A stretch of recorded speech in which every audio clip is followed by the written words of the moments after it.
Boa tarde a todos e todas. Para mim é uma honra estar aqui com vocês hoje. Tive a oportunidade de participar de um evento com o professor no ano passado, né? Ano retrasado. Estivemos juntos em um evento em Londrina, no interior do Paraná, onde nos conhecemos e é provavelmente o motivo pelo qual estou aqui hoje. Estou conhecendo a cidade, conhecendo o campus, realmente uma satisfação estar aqui conversando com vocês. O professor já adiantou ali a minha apresentação. A minha área de formação é na medicina veterinária, e aí vocês já podem começar a olhar e falar, meu Deus, o que essa pessoa veio fazer aqui, né? Tem nada a ver com boa parte da área de vocês. A minha formação na pós-graduação foi com epidemiologia e métodos quantitativos na área médica e na área médico-veterinária. E, desde então, trabalho nestas linhas de pesquisa, então, oferecendo algumas soluções e estratégias dentro das previsões de doenças, dentro do contexto epidemiologia. Aí, por que a gente vai falar sobre este tema, revisão sistemática e meta-análise e uma abordagem pela evidência científica? Vou contar um pouquinho do contexto de onde surgiu o nosso interesse, de onde surgiu a ideia de estudar e se aprofundar um pouco nesta temática. Durante o meu doutorado, nós precisávamos de um indicador. Nós trabalhávamos com vários contextos diferentes e uma questão bem multidisciplinar, e precisávamos de alguns indicadores que dissessem, não, na literatura, o melhor que já foi produzido sobre este tema é isso aqui, né? E aí começamos a nos aprofundar e chegamos nas metodologias de revisão sistemática e meta-análise. Percebemos que é uma área abrangente, que provavelmente todas as áreas podem se apoderar da metodologia e da ferramentação. E aí, quando eu entrei no pós-doutorado, no mesmo local, na Faculdade de Veterinária na USP, em São Paulo, nós tornamos uma disciplina de pós-graduação. Isso em 2015. A demanda era... A nossa surpresa foi que a demanda era muito enrustida e todos os alunos queriam, e nós não sabíamos disso. Então, nós criamos o curso, porque eu tinha feito alguns cursos fora e tinha resolvido o meu problema da tese, e no primeiro oferecimento, nós tivemos 36 alunos inscritos. Não sei como é a realidade de vocês, mas as disciplinas de pós-graduação no nosso departamento era assim, média de 7, 8 alunos matriculados, e, de repente, 36. Quando o secretário do departamento olhou para mim e falou, Camila, são 36, o que você vai fazer? Eu falei, não sei, porque eu não limitei. Eu achei que eu ia chegar em 15, no máximo, se tivesse um bom Ibope. E aí foi uma loucura, porque era uma disciplina de... Eu usei software, né, para fazer análise, estatística, usei o R, e aí muita gente sem se familiarizar com o R, linguagem de programação, enfim, foi uma loucura. Ano seguinte eu falei, então, 20 alunos? Vamos combinar aqui que a gente fica em 20 alunos para a gente conseguir trabalhar. E, desde então, já participei de alguns eventos aí falando sobre esta temática em várias áreas. Então, realmente, para mim, é uma honra conseguir estar aqui num ambiente tão diverso como o de vocês para falar deste tema. Esta fala, então, ela está dividida em um breve histórico, seja um histórico mais amplo, um histórico mais específico dentro da área pela qual eu me especializei, as definições, então, o que vem a ser a temática em si, para que ela serve, o que é uma revisão sistemática, o que difere, qual a diferença entre uma revisão sistemática com e sem meta-análise, o que é isso, as aplicações que nós já tivemos a oportunidade de participar, e aí vou pedir licença para vocês para falar sobre os exemplos que são os que a gente trabalhou dentro da área médica e da área médico-veterinária, e as limitações deste método. Então, essa fala vai ser para a gente conhecer metodologicamente do que se trata, tanto revisão sistemática quanto meta-análise, e as aplicações que a gente já teve a oportunidade de participar. Tá? Eu estive hoje pela manhã, não sei se o professor está aqui, mas o professor que fez uma campanha enorme pela minha fala aqui, né?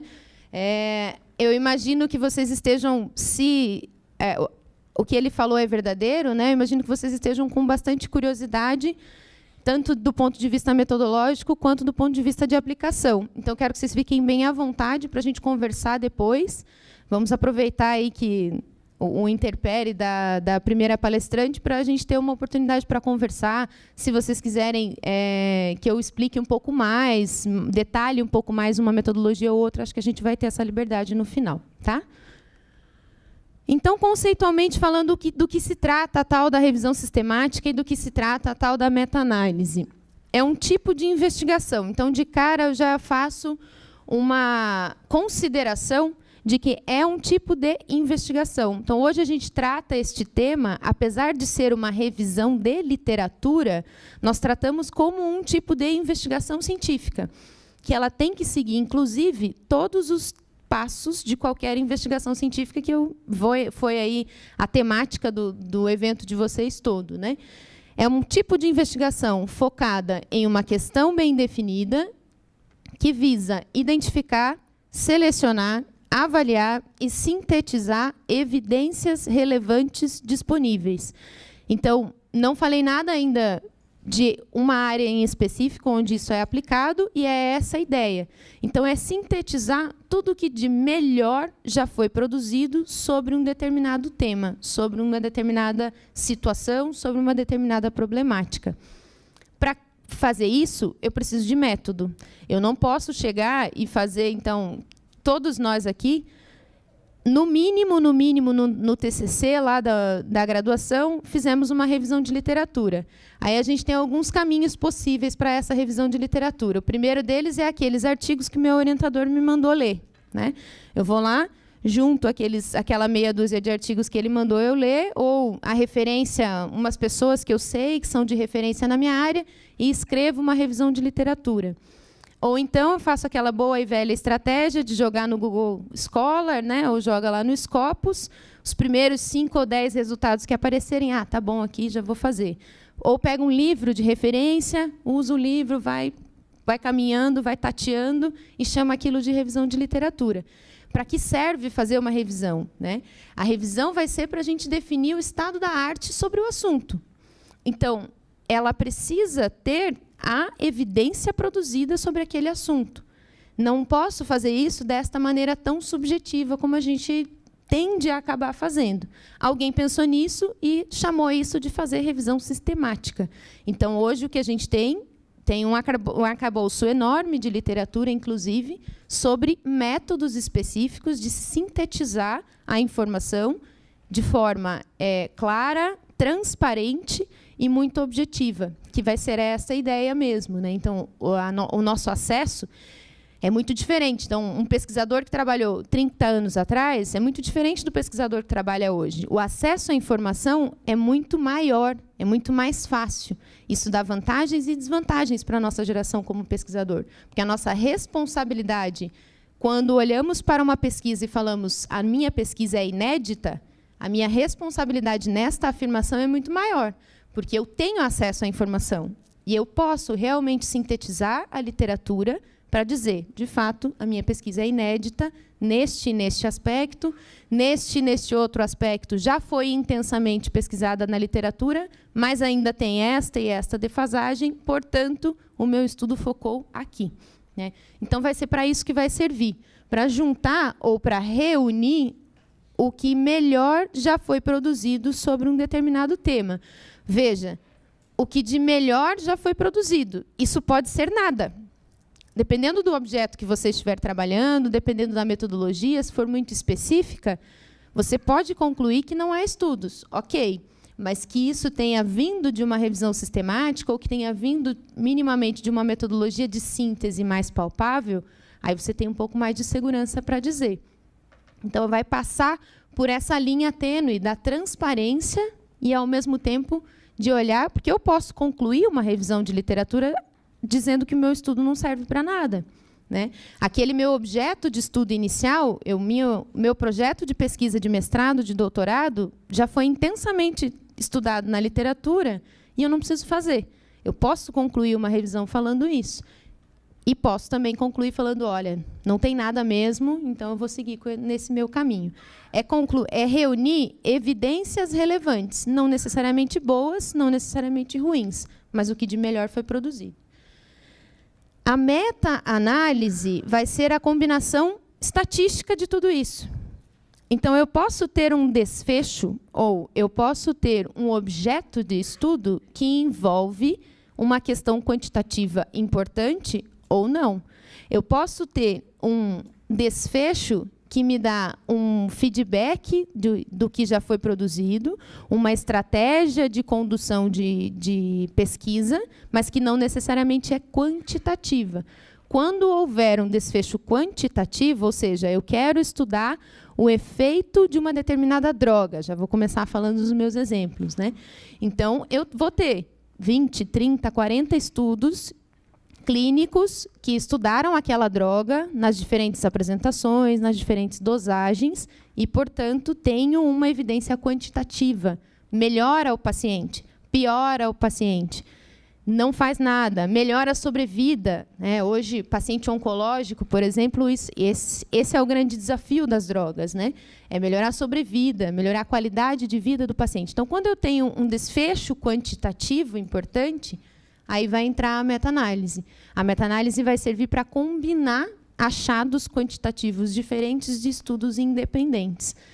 Seja eles semelhantes entre si, seja eles com certo grau de diferença. Eu vou discutir um pouquinho mais com isso com vocês ainda ao longo da minha fala, mas ela parte do pressuposto de que os estudos são independentes entre si. Tem que ser independentes entre si. Eu não posso fazer isso com as mesmas amostras, eu não posso fazer isso com o mesmo desenho.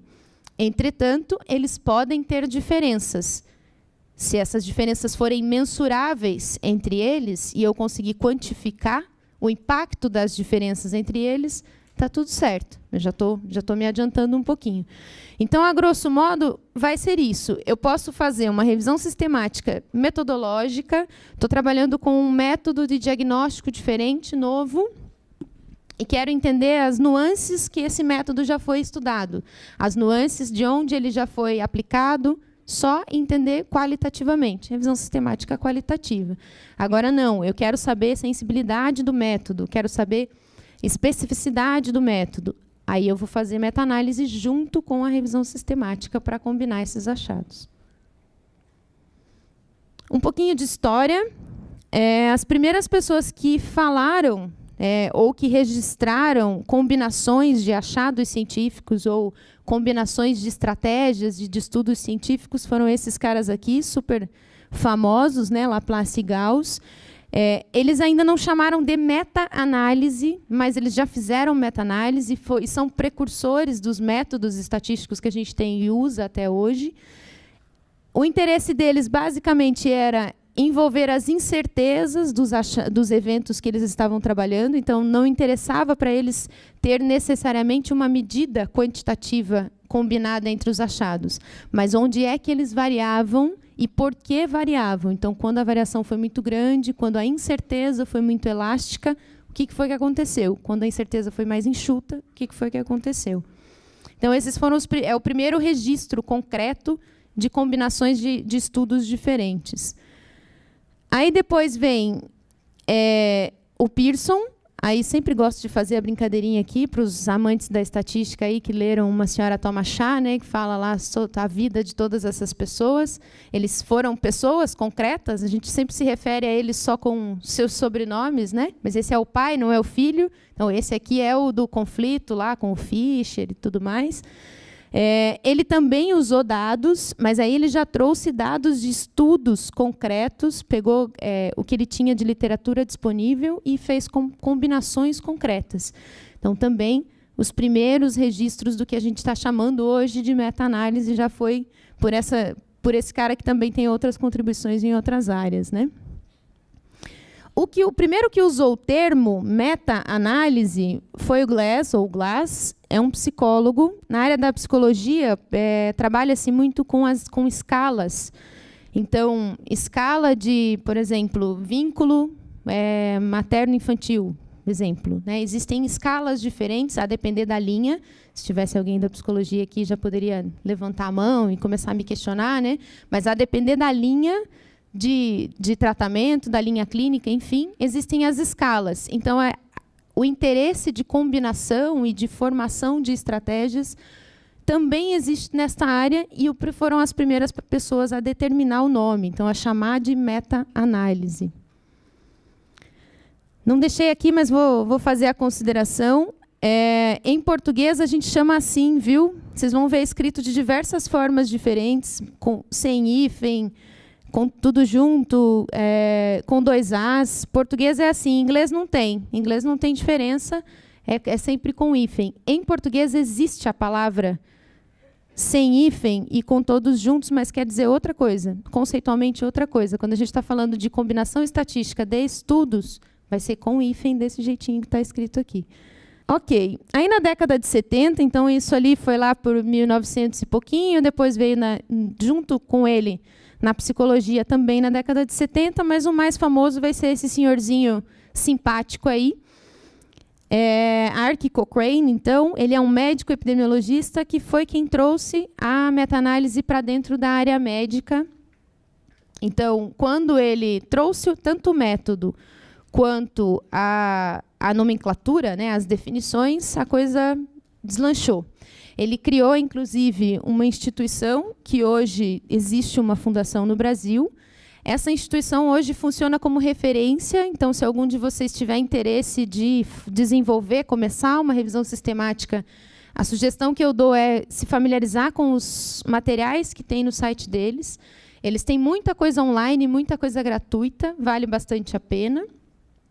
Eles funcionam hoje como se fosse, fazendo um paralelo com os nossos comitês de ética, né? Você pode registrar. Então, a hora que você está começando a sua revisão sistemática, eles são uma das, existem outras, inclusive hoje já, mas uma das plataformas onde você pode registrar a sua revisão sistemática. Eles têm um checklist, tal qual o paralelo com o comitê de ética é bem visual. Porque eles vão ter um checklist que a sua revisão sistemática deve seguir para que ela seja validada por eles.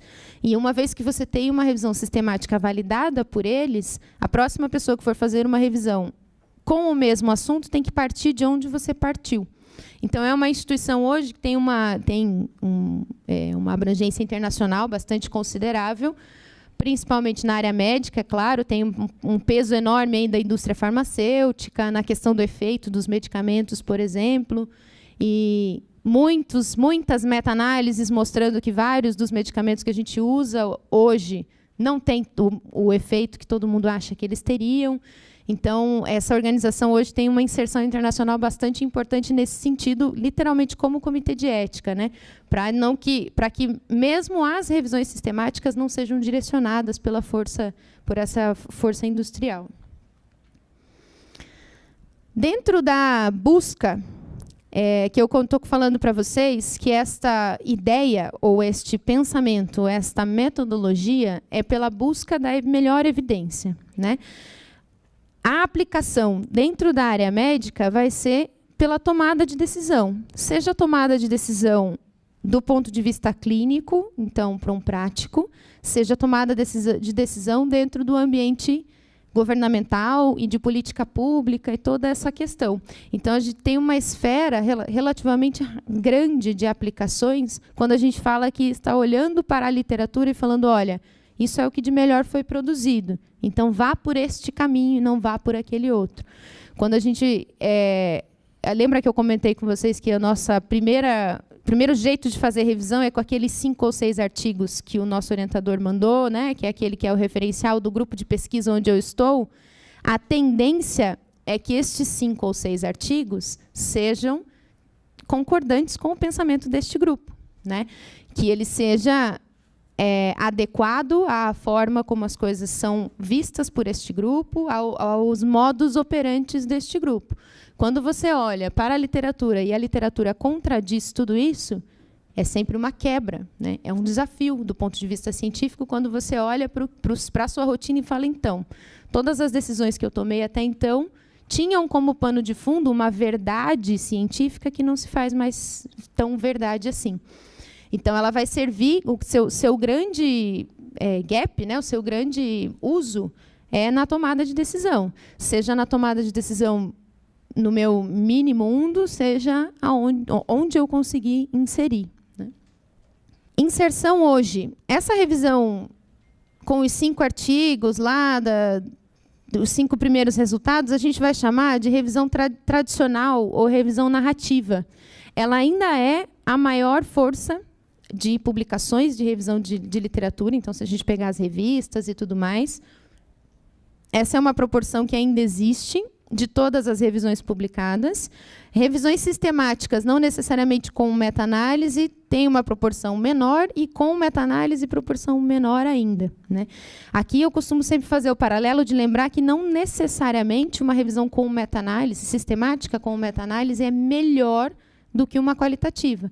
Ela vai ser para o seu fim. Então, se eu tenho um desfecho quantitativo importante, eu preciso fazer meta-análise. Se eu não tenho um desfecho quantitativo, a qualitativa resolve aquele problema da busca da evidência, sem precisar necessariamente de meta-análise. Então, quando a gente olha uma figura como essa, pode nos levar ao erro, né, de achar que esse aqui é o suprassumo. Então, que a meta-análise sempre vai ser o que vai resolver o problema, e não necessariamente vai ser assim. Agora, que, sem dúvida, essa daqui não é a que reflete o melhor estado da arte, aí isso é consenso. Isso a gente já tem muito claro o direcionamento. Existe um movimento, inclusive, das revistas, não sei se vocês já se depararam com normas para publicação, para envio de trabalho, que está escrito lá. A sessão de revisão é só sob convite, né? Isso acontece com revistas nacionais e internacionais. Semana passada, eu abri uma revista com uma aluna minha e estava escrito lá: a sessão de revisão se direciona apenas a convidados pelos editores.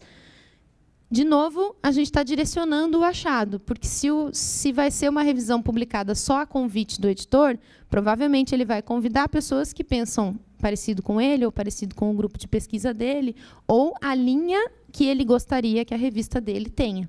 Não necessariamente uma revisão que vai produzir ou vai reproduzir o estado da arte. A gente ainda tem isso, mas pontos positivos. Já temos muitas revistas em que esta seção foi abolida e que só existe a seção de revisão sistemática. E aí as revistas têm os seus próprios checklists.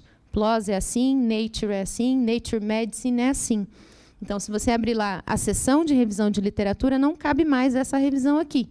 Vai caber especificamente revisão sistemática, desde que tenha passado pela plataforma XYZ, de comitê de ética, né, entre aspas aqui, ou que siga o nosso checklist. Aí eles dão lá um checklist metodológico que você tem que ter seguido para que a sua revisão possa ser publicada neles. Checklist metodológico, não checklist de assunto, né? Se ele te der um checklist de assunto, ele está te direcionando o resultado da mesma forma. Então, hoje já é um movimento para esse lado, para a gente deixar essa daqui um pouquinho mais de lado e ir para estas duas com um pouco mais de força. Por que eu vou precisar fazer, ou qual que vai ser a importância? Já estou dando pinceladas, né, mas aqui a gente vai pontuar um pouquinho com mais detalhe. Então, elevado o número de estudos sobre o mesmo tema, isso eu tenho certeza de que é multidisciplinar. A hora que a gente bate o olho na literatura, muitos estudos muito semelhantes, muito parecidos, com pequenos graus de diferença que contribuem de maneira diferenciada, muito pouco, né? Estratégia de manejo destes estudos com certo grau de precisão. Hoje a gente vai falar em 30 mil, 40 mil.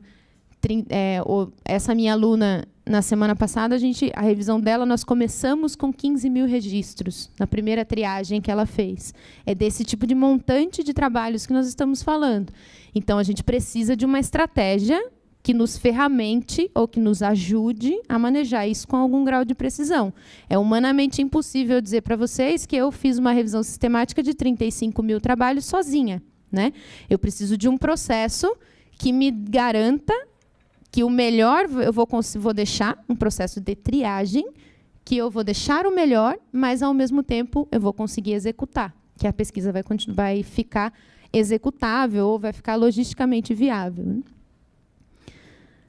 Vai diminuir estudos para responder perguntas já respondidas na literatura. Então, aquilo que eu comentei no início, minha problemática de pesquisa que eu achava que era incrível, maravilhosa, mas que só era incrível porque eu desconhecia o objeto de estudo que eu estava investigando. A hora que eu comecei a estudar, já percebi que minha pergunta já foi respondida. Então, é para evitar esse tipo de coisa. A gente pode usar para comparar técnicas para responder o mesmo problema em contextos diferentes. Isso é super bacana. Então, mesmo que haja estudos em diferentes contextos, um brasileiro, um americano, não importa, se está usando a mesma técnica, a revisão sistemática vai me ajudar a olhar para as diferenças e ver o que, de fato, elas produziram de diferença, né? Quantificar estas diferenças e entender as nuances. Dali pode sair a minha hipótese, não necessariamente da técnica em si. Eu tinha a intenção de estudar a técnica, mas aí, de repente, eu olho para uma nuance, para um diferencial que vai me chamar muito a atenção, que vai me levantar uma hipótese um pouquinho diferente. Identificação e minimização de vieses nas estimativas de parâmetros. Esse aqui já vai ser específico quando a gente estiver falando de meta-análise, né?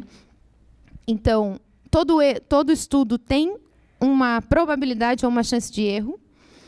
Quanto mais eu erro, do ponto de vista de pesquisador, quanto mais eu erro, maior é este erro, né? Quanto mais eu minimizo estes erros, menor vai ser meu erro. Ele nunca será zero. Em nenhum estudo, a probabilidade de erro é zero, mas eu posso diminuir ela ao máximo. A estratégia de meta-análise é um jeito de tentar identificar potenciais vieses ou identificar efeitos exagerados, efeitos minimizados, para quando uma característica metodológica foi deixada de lado, para quando um contexto foi encaminhado de uma forma que não deveria ter sido, qual foi o impacto disso na diferença, na estimativa dos parâmetros no final. Essa é uma aplicação da meta-análise bem clara e bem utilizada hoje. Então, muito mais do que entender qual é o efeito, entender se eu errar aqui, qual vai ser a diferença que ele vai produzir. Eu vou ter uma estimativa errada em 10%. Vou ter uma estimativa errada em 20%. Não, mas esse erro aqui eu não consigo controlar. Esse erro aqui vem do meu equipamento, esse erro aqui vem da minha limitação logística. Mas a minha meta-análise está dizendo aqui que se eu manter esse erro, eu vou ter um impacto de 5% só no meu resultado final. Então, eu posso até manter e tentar controlar esse erro no final, enfim. Então, a quantificação do possível viés, do ponto de vista metodológico, vai ser importante aqui também. E valorização de bons estudos em detrimento de estudos com metodologias duvidosas. Esse é um processo que todos os pós-graduandos passam em algum momento. A hora que começa a ler, percebe, nossa, olha como esse trabalho é bom e esse trabalho não é bom. Eu quero que o meu seja mais perto desse do que mais perto daquele outro. Então, é uma estratégia também de valorizar bons trabalhos. Dentro do processo metodológico da revisão sistemática, um dos itens é a avaliação de qualidade do estudo. Se o estudo é bom ou se o estudo é ruim. Existem inúmeras formas de avaliar esta qualidade para cada tipo de investigação científica, para cada tipo de experimentação científica. Existem pesquisadores desenvolvendo técnicas para avaliar a qualidade. Eu vou mostrar para vocês alguns exemplos na área médica de escalas de avaliação de qualidade e lógicas, ferramentalização de avaliação de qualidade experimental, especificamente. Então, dá para a gente avaliar para valorizar o melhor e para deixar um pouquinho mais de lado a significância ou a evidência produzida por um estudo que não é tão bom. Lembrando sempre que o nosso objetivo é a busca pela evidência. Então, aquele estudo que é um pouco melhor tem que ser valorizado em detrimento do que não é tão bom. Não sei se isso acontece na área de vocês, mas na minha área acontece muito do estudo grande, a gente ter a falsa sensação de que ele é ótimo, né? Então, Realidade Brasil, aqui a gente trabalha com muitos estudos sendo publicados com 50, 100 pacientes, 150, e aí vem um americano lá, com um histórico de hospital, ele publica um trabalho com 13 mil pacientes, com 15 mil pacientes. Automaticamente, os grupos de pesquisa que eu trabalho falam, olha aí, o que vai valer o meu estudo com 50 pacientes com esse cara aqui com 15 mil? Dependendo do jeito que ele fez, o teu estudo vale mais que o dele. Porque não necessariamente tem a ver com quantidade, mas tem a ver com qualidade. Se ele deixou alguma questão experimental importante, direcionou de alguma forma, o resultado dele, a alocação de grupos, tratamentos e controles, pronto. Ele tinha 15 mil pessoas na mão e ele não conseguiu produzir uma boa evidência. Então, também vai servir para essa lógica aqui, né? Valorizar o bom, não necessariamente o maior, mas o bom estudo em detrimento do estudo com metodologia duvidosa. As tradicionais. Tradicionais vão ter limitações das mais diversas. Eu listei algumas aqui para vocês. Então, a subjetividade é a primeira.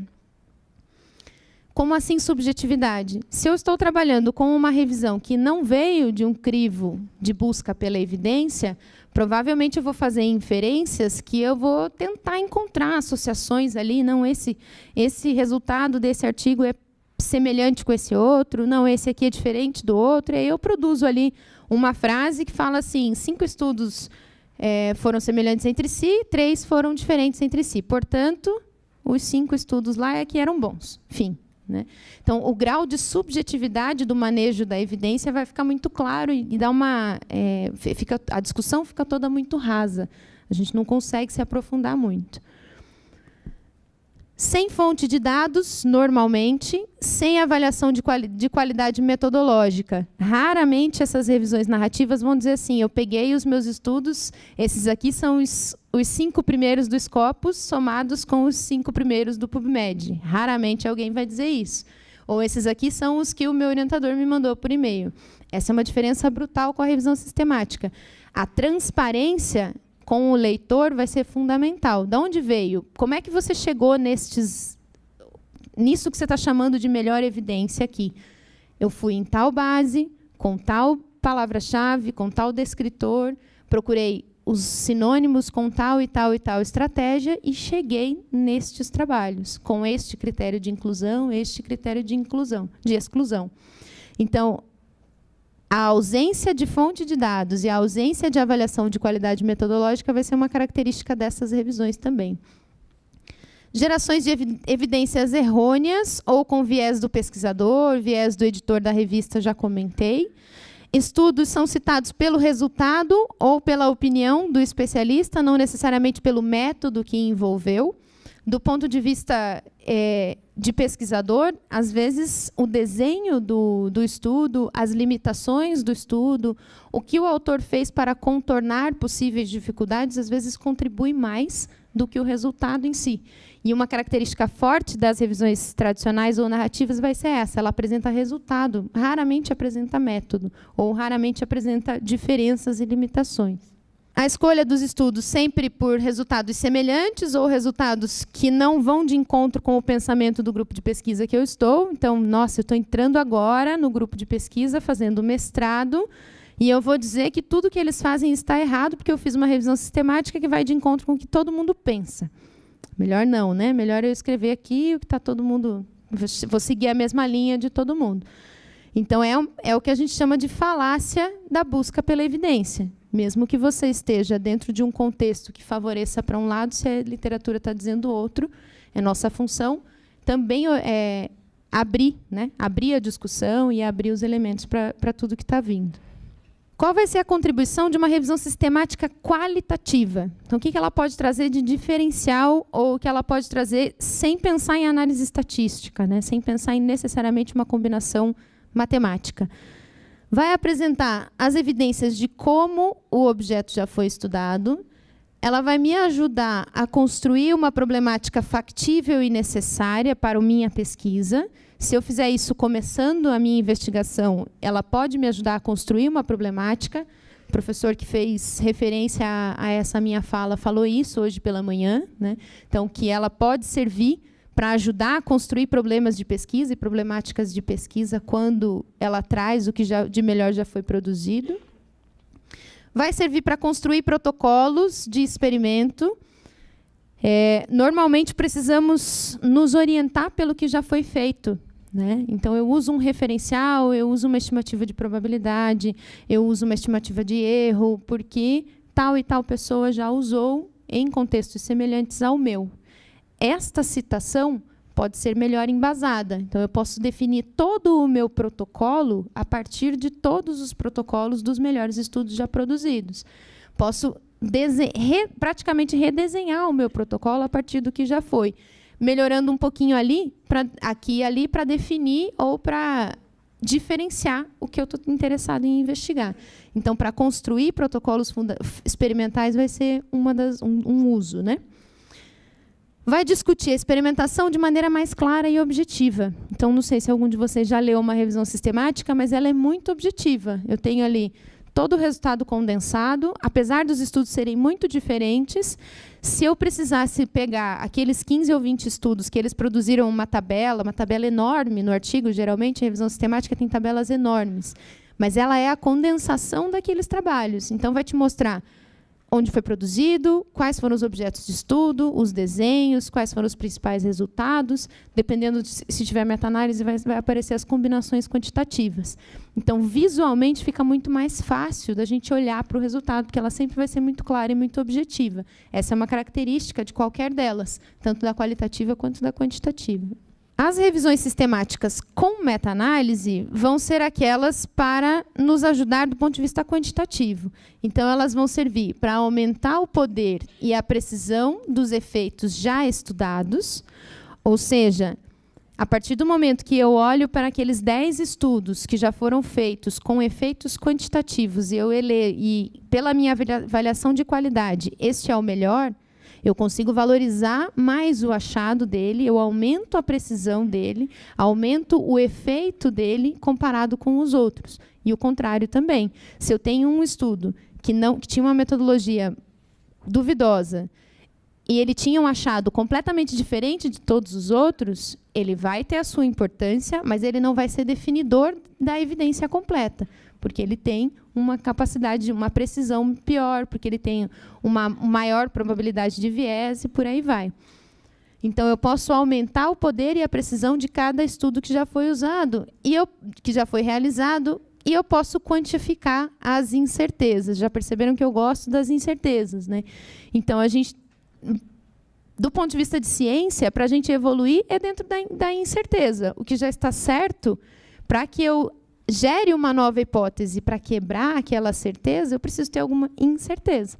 Então, dentro dos nossos estudos, vai ter muito mais sentido a gente olhar para as incertezas e olhar como elas foram desenhadas, como se chegou até ali, do que as certezas, né? Então, eu quantifico os efeitos e também as suas incertezas. Posso quantificar a heterogeneidade ou a homogeneidade entre eles, se eles são muito homogêneos, se eles são heterogêneos. Do ponto de vista estatístico, isso vai determinar, inclusive, o processo de modelagem que você vai utilizar, a tua tomada de decisão analítica em cima dos dados, o grau de homogeneidade entre eles, o grau de diferença entre eles, diferenças metodológicas ou diferenças quantitativas, ambas vão ser definidoras aqui. Então, vai ser uma porta, né, para quantificar concretamente a homogeneidade ou a heterogeneidade, e, é claro, gerar novas hipóteses, tanto uma quanto a outra, tanto a qualitativa quanto a quantitativa, né? A com meta-análise vai nos ajudar a entender melhor que tipo de hipótese ainda eu preciso testar, qual estrutura eu preciso testar e qual já foi bem testada. Abri minha fala contando para vocês que ela é um método de investigação. Então, ela vai passar por todas as etapas de qualquer método. Eu vou precisar ter um planejamento muito claro, muito específico, do ponto de vista logístico, do ponto de vista de acesso. Então, quais bases de dados eu tenho acesso? O que eu preciso fazer para ter acesso? Eu estou dentro de uma universidade, estou dentro de uma universidade estadual, estou dentro da USP, como é que eu vou usar? Vou trabalhar em casa, vou trabalhar no laboratório? Planejamento concreto de todas as etapas. Vou formular uma pergunta. Aí, dentro do nosso curso, a gente trabalha muito, né? A formulação da pergunta é uma aula inteira, né? Porque eu tenho que visualizar que eu estou fazendo uma questão de pesquisa. Então, só que ao invés de fazer uma pergunta para um objeto experimental ou para um paciente, no meu caso, eu estou fazendo a pergunta para a literatura. Então, a minha pergunta de pesquisa, eu vou ter uma pergunta de pesquisa que tem que ser muito bem pensada e muito bem delineada, mas é para fazer para a literatura. Será que a literatura é capaz de responder esta minha pergunta? Posso, inclusive, gerar hipóteses dentro dela e tudo mais. Ela pode ser ampla, ela pode ser específica, dependendo do foco, dependendo do que eu quiser, e por aí vai. Então, preciso delinear bem uma pergunta.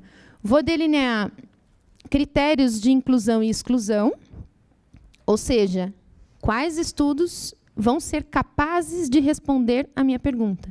Que tipos de investigação, que tipos de estratégias metodológicas têm que ter sido utilizadas para que a pergunta tenha sido respondida. Preciso delinear isso antes. Por que antes? Porque a hora que eu começo a ler, mas olha, esse trabalho aqui é tão bom, acho que eu vou criar a minha lista de critérios de inclusão e exclusão baseado nele. O que você acabou de fazer? Acabou de direcionar o resultado. Você não pode fazer isso. Você tem que ir pela pergunta, criar os critérios de inclusão e exclusão pela pergunta. Professor, controla o meu tempo. Tem alguém controlando? Não? Tá. É que isso aqui são... Cada ponto é uma aula. Eu não sei se eu me delongo muito, se eu fico mais quietinha. Seleção dos estudos. Como é que eu vou fazer a seleção? Seleção eu posso fazer com várias fontes de dados diferentes. Lembra do paralelo com qualquer outra investigação. Antes de começar, eu defino como é que eu vou coletar dados. Se eu vou coletar dados, de que forma, que estratégia, quando eu vou fazer, com que periodicidade, de onde vem, como eu vou fazer para registrar os dados que eu vou coletar. Essa é a etapa aqui, ó, de seleção dos estudos. Quais bases bibliográficas interessam para a minha área? Quais bases bibliográficas os estudos sobre este objeto que eu defini lá na pergunta são publicados? Quais são as revistas que mais investigam sobre esse assunto, que mais publicam sobre esse assunto? Eu tenho um período de tempo que eu preciso delimitar ou eu quero tudo que já foi produzido durante a vida toda da ciência? Não, eu estou trabalhando com um objeto que foi descoberto na década de 90. Então, não preciso de estudos anteriores a isso que tenham feito menção à possibilidade da existência deste método. Eu posso cravar 90 para cá, posso cravar 2000 para cá. Eu trabalho com algumas linhas de pesquisa, procedimentos cirúrgicos, por exemplo. Então, não interessa o que foi de efeito cirúrgico, de complicações cirúrgicas, do que foi produzido em 2010 anterior, porque de 2010 para frente, um cara lá descobriu um método X de cirurgia que, daquele momento em diante, ninguém mais fez. Então, todas as complicações médico-cirúrgicas ou complicações pós-cirúrgicas anteriores a isso não me interessa. Então, definir tempo também vai ser só para definir o tempo já é um processo, né? Uma sugestão que eu dou para vocês para escolher as bases, que é uma sugestão do Cochrane lá, eles falam assim, para você escolher pelo menos 3 das bases grandes, Scopus, Web of Science, enfim, 3 bases que sejam dessas mais guarda-chuvas, né?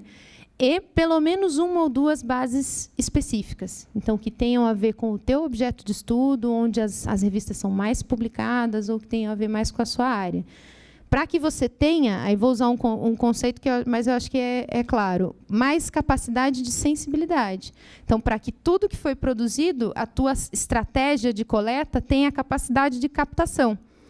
Na hora de decidir quais são as formas de investigar, tenho que visualizar isso. Qual será que é a minha estratégia de coleta de dados ou a minha estratégia de seleção de estudos que seja o mais sensível possível, que seja de maior capilaridade possível? Vocês já devem estar pensando uma limitação muito clara, né? Idioma. Idioma vai ser uma limitação bem séria aqui. Idioma que todo mundo fala na ciência, inglês. Então, todo o seu ferramental de coleta de dados tem que partir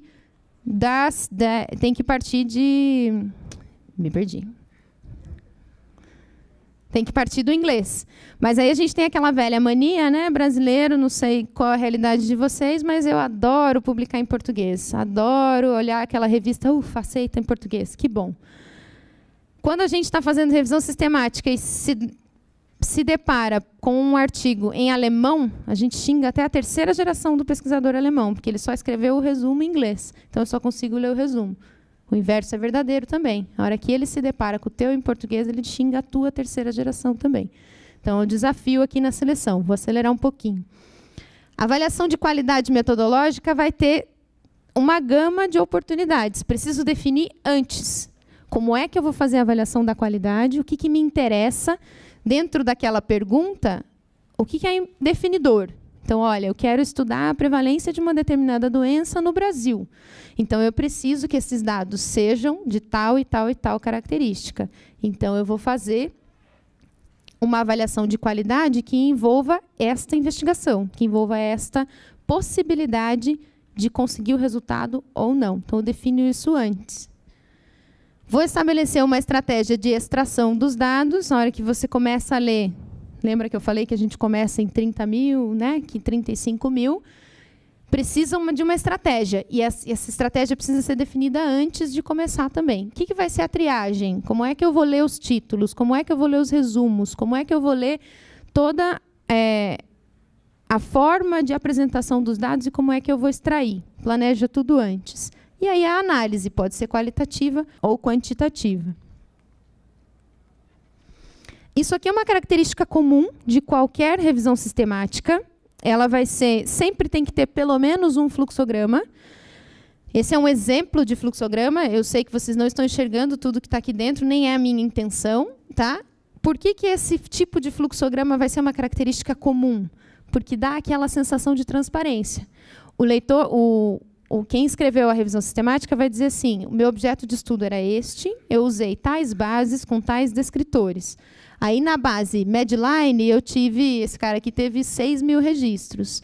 Na base Sainfo, ele teve 2.600. Aí, ele fez uma triagem que envolveu essa caixinha verde.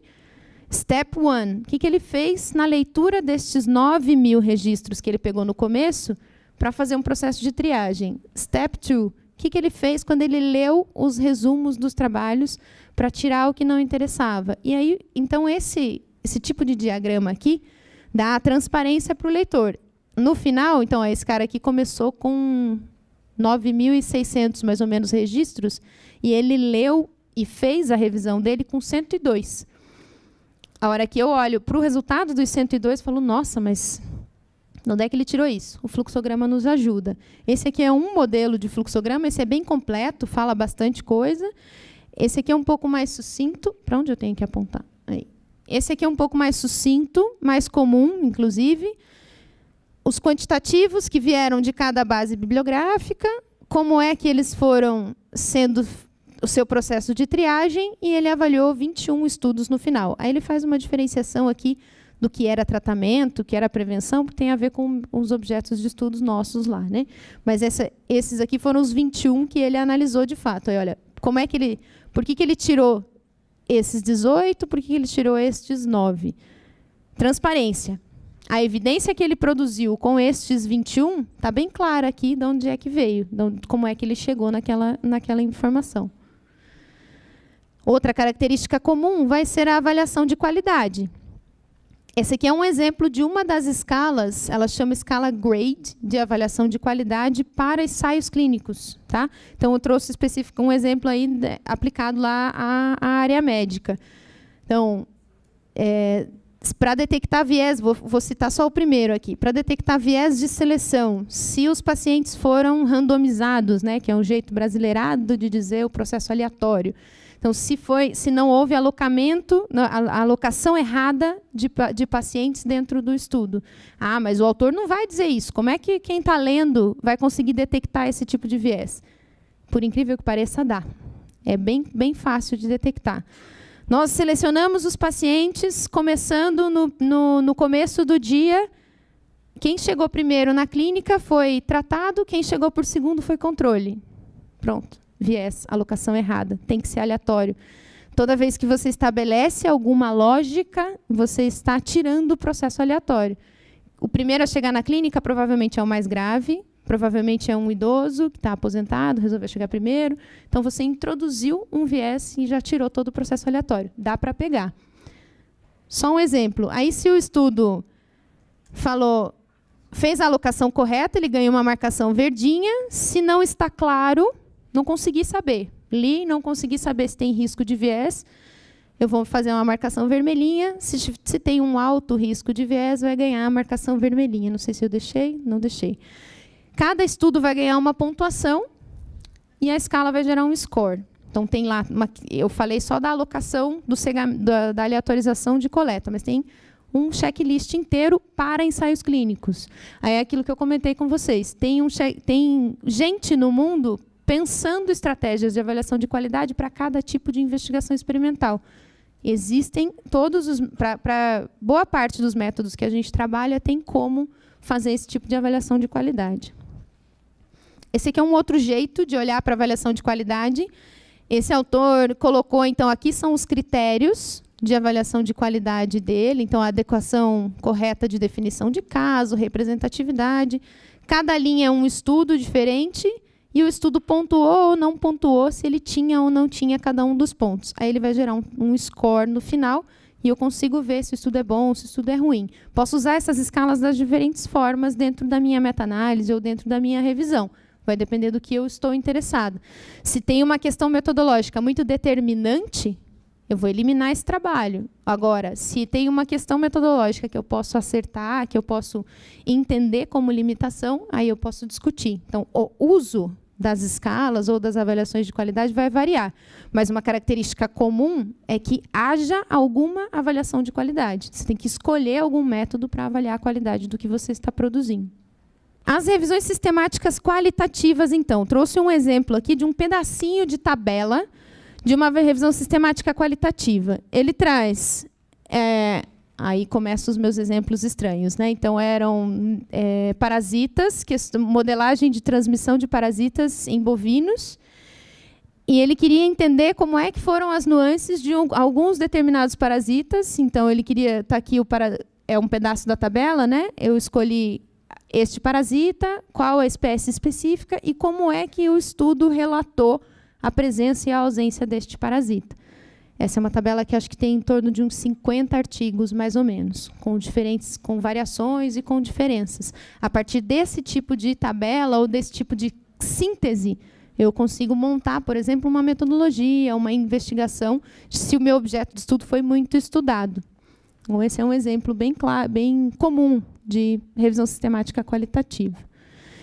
Esse aqui é um outro, bem metodológico. Eu quis trazer ele porque ele é específico. Ele é bem específico, mas é bem metodológico. Então, esse aqui é o fluxograma dele. Ele fez 7 bases bibliográficas diferentes.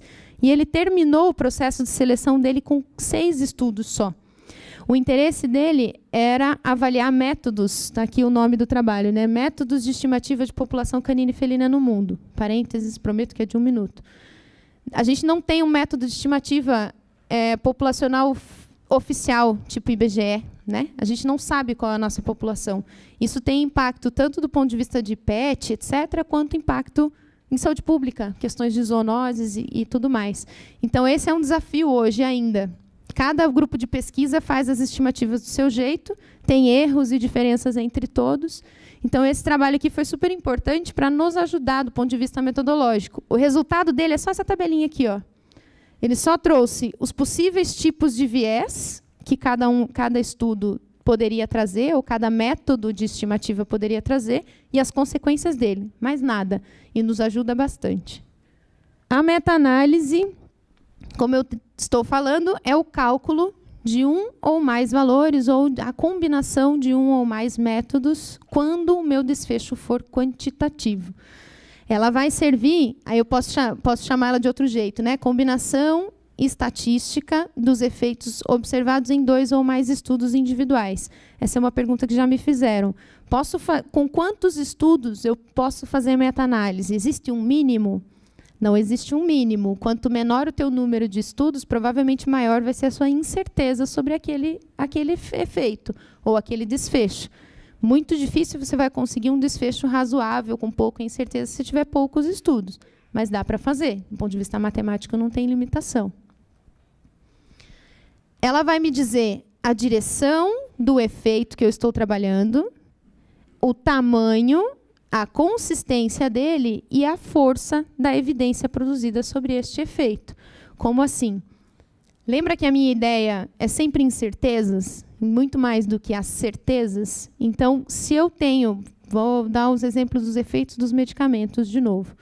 Quero saber, um bem polêmico, quero saber o efeito do Tamiflu, né, que em 2008, quando foi a primeira epidemia lá, foi um boom, porque, nossa, que absurdo, o governo não compra Tamiflu, não sei o quê, não sei o quê, não sei o quê, não sei o quê. Tamiflu resolve alguns minutos a mais de sobrevida para o paciente. Ele não serve para grande coisa. E isso foi uma guerra farmacêutica enorme, porque os governos do mundo inteiro compraram Tamiflu, inclusive o Brasil. Hoje a gente tem aí na rede pública o Tamiflu disponível. Ele não serve para muita coisa, ele não muda nada. Então, quem é que disse isso? Não fui eu, né? Tem estudo de meta-análise falando isso, que aquele efeito que a gente esperava que ele melhorasse, que ele diminuísse sintoma, que ele diminuísse gravidade, que ele diminuísse mortalidade, que era o foco daquela época, ele não tem. Então, ele não deu nem consistência, ele não deu nem a direção que eu gostaria e nem a força. Não tem força nenhuma comparado com as outras terapias já utilizadas ou as outras terapias que a gente tem para a gripe. Do ponto de vista metodológico, a gente separa em 3 grandes grupos para fazer meta-análise, tá? Ou os 3 grandes grupos mais famosos. O primeiro grande grupo é para proporções. Então, tudo que eu puder calcular um percentual ou uma proporção ou uma frequência, seja simples, seja relativa, eu posso combinar com o primeiro módulo lá, que foi o primeiro descrito de meta-análise para proporções. Ela vai ser baseada em pesos diferentes, tá? Então, a depender do tamanho do estudo, a depender da qualidade do estudo, a depender do grupo, do objeto, ele vai ter nuances de modelos de efeitos fixos, modelos de efeitos aleatórios. Não vou entrar nisso, mas a ideia aqui, então, é a gente visualizar que existe como eu combinar achados quando eles forem de proporções. Aí deixei exemplos de proporções aqui na minha área, né? Prevalências, incidências, sensibilidade de provas diagnósticas, sucessos e fracassos de tratamentos. Esse aqui é um trabalho nosso, que a gente fez. A nossa intenção era ver como é que estava a distribuição de leptospirose em cães no país. Muito pouco estudo e, basicamente, Sudeste. Esse aqui é um gráfico comum de qualquer meta-análise. Estou terminando, professor, prometo. Esse aqui é um gráfico comum de uma meta-análise, tá? Ele chama Forest Plot. Toda vez que eu vou combinar achados quantitativos, esse aqui é um gráfico bem comum. Então, como é que eu olho para um gráfico desse? Lembra que ele é de proporções. Cada linha dessas é um dos estudos que eu investiguei, que eu fiz o meu processo de revisão sistemática e cheguei no desfecho. Cada linha, então, é o efeito de cada um dos estudos. Lembra que é prevalência, né? Então, é uma proporção. Esse estudo encontrou 28%, esse 38%, etc. Aí eu fiz, nesse caso aqui, um modelo de efeitos aleatórios que me deu uma prevalência de 19% na região sudeste do país, com um intervalo de confiança de 15 a 25%. Lembra a história das incertezas? Quanto mais gordo, pensa do ponto de vista de saúde pública.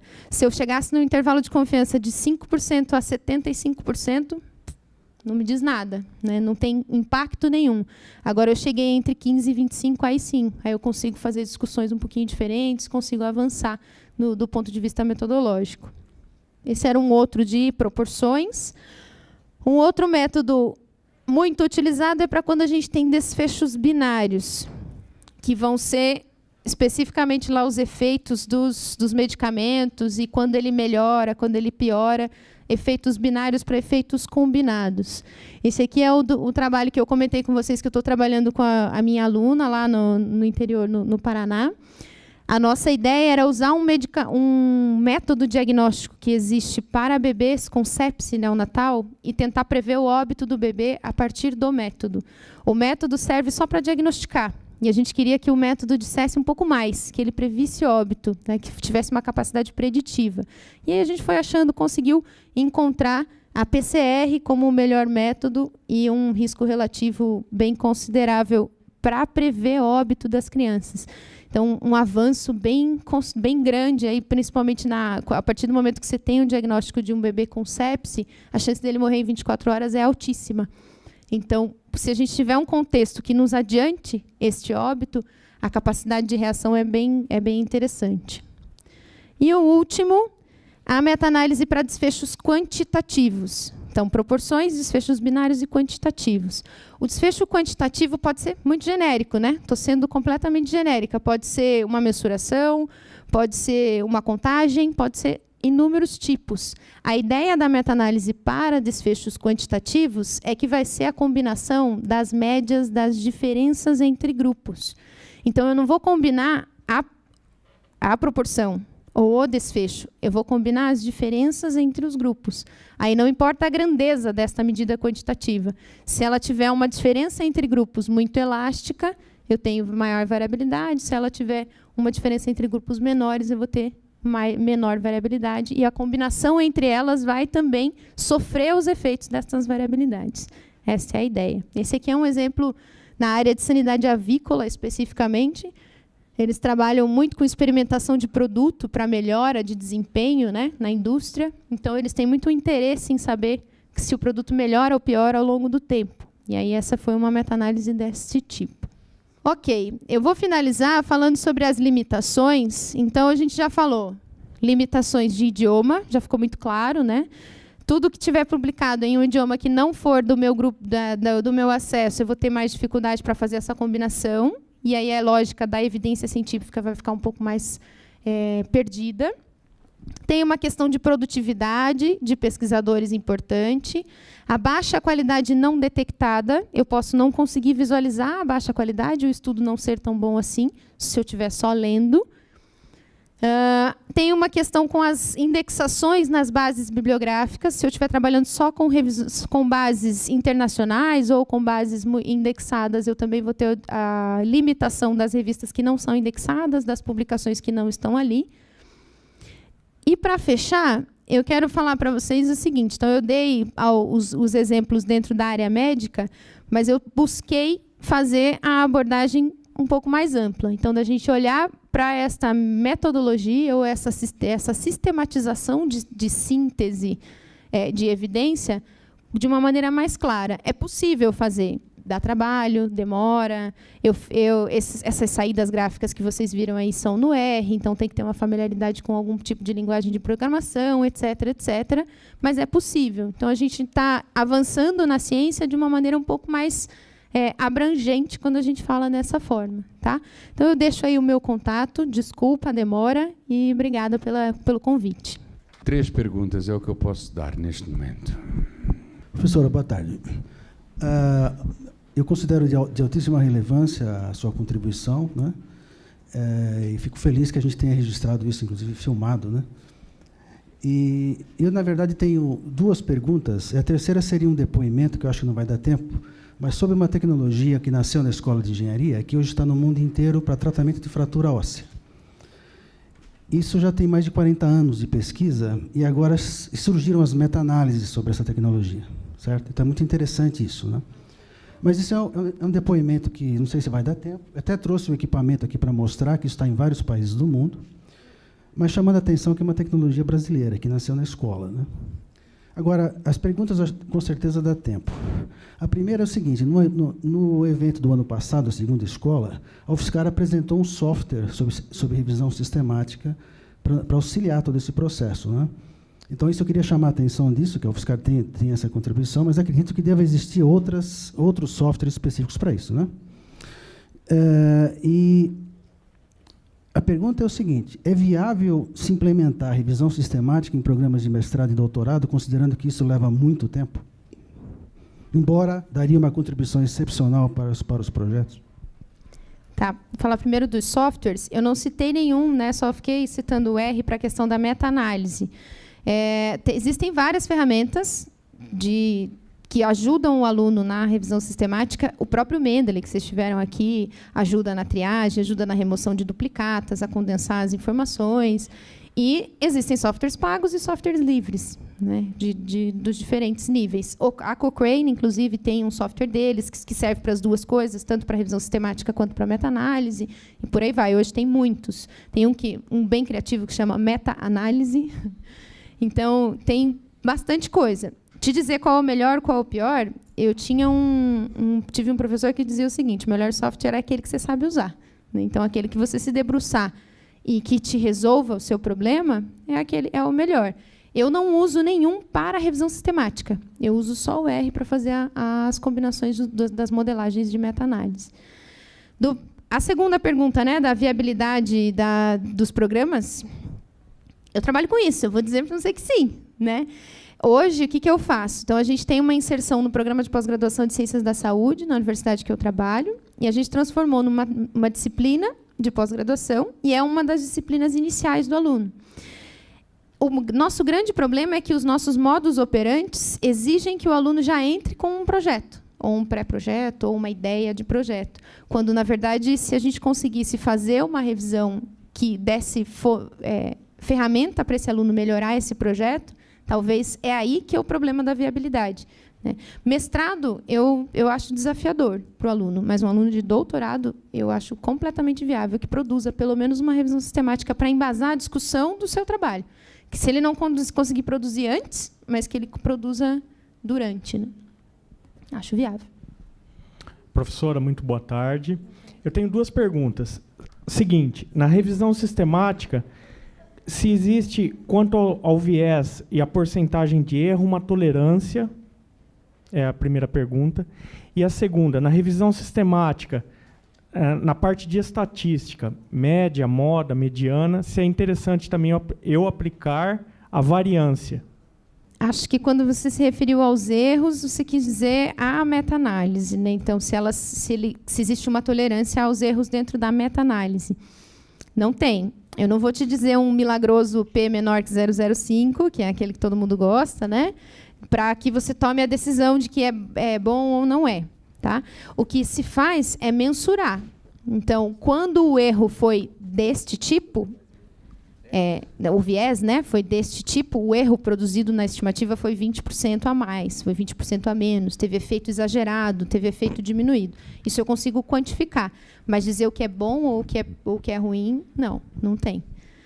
E sobre as combinações, na verdade, quando a gente está falando de modelos de efeitos fixos e modelos de efeitos aleatórios, é quando você está incluindo as variâncias embutidas, né? Então, ela vem lá da análise de variância mesmo, da ANOVA.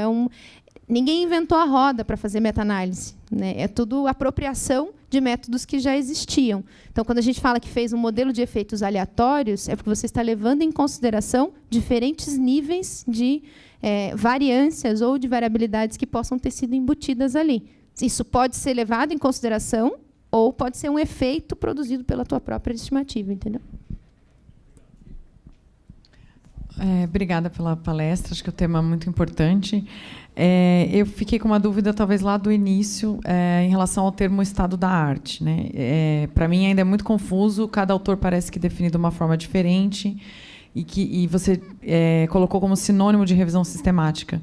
Eu já tinha visto que a ideia de estado da arte é alguma coisa antiga, que hoje não é mais viável, porque implicaria em olhar absolutamente tudo que foi produzido sobre aquele tema.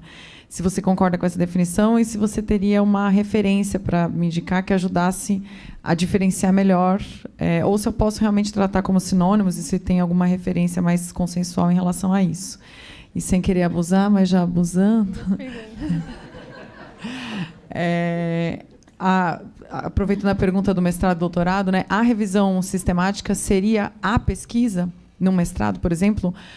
Ou eu poderia fazer um doutorado inteiro que fosse só a revisão sistemática?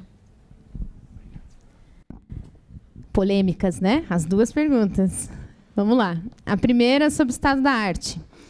Quando eu usei este termo, eu não quis dizer como sinônimo, né? Ele é um termo científico, digamos assim, relativamente antigo, você tem razão. E o que eu quis dizer quando eu usei este termo foi no sentido da evidência.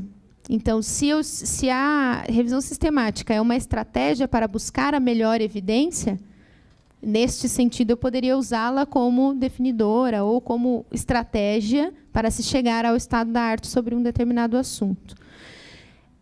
Para te ajudar com a diferenciação entre os dois, eu consigo te ajudar com referências de revisão sistemática. Hoje a gente trabalha com um livro de referência que é do Egger, E-G-G-E-R, Matthias Egger. Ele é um dos primeiros livros mesmo didáticos, livro-texto que surgiu sobre revisão sistemática, e ele traz meta-análise junto. Lá ele discute, primeiro e segundo capítulo, ele discute essa coisa da evidência, da importância, condensação, sintetização. Talvez te ajude. E a segunda pergunta eu esqueci. Mestrado pode ser só revisão. Já me fizeram essa pergunta e aí a aluna falou assim: ai, professora, mas será que não vão dizer que eu fiquei com preguiça de fazer meu experimento se eu fizer uma revisão sistemática? Boa e velha resposta, depende, né? Por quê? Se eu estiver trabalhando com um objeto que foi intensamente estudado na literatura e eu tiver uma variabilidade muito grande entre os trabalhos, por exemplo, aquele cara que estudou 102 estudos, ele pode ficar os 4 anos do doutorado dele estudando só estes 102 estudos e ele vai contribuir muito mais para a ciência se ele tivesse pego ali uma experimentação que todo mundo já fez. Então, neste sentido, se eu conseguir produzir, por definição, o mestrado é uma aplicação de uma metodologia que já existe, e doutorados tem que trazer algo novo, né? Se você pegar lá a definição, é isso que vai dizer.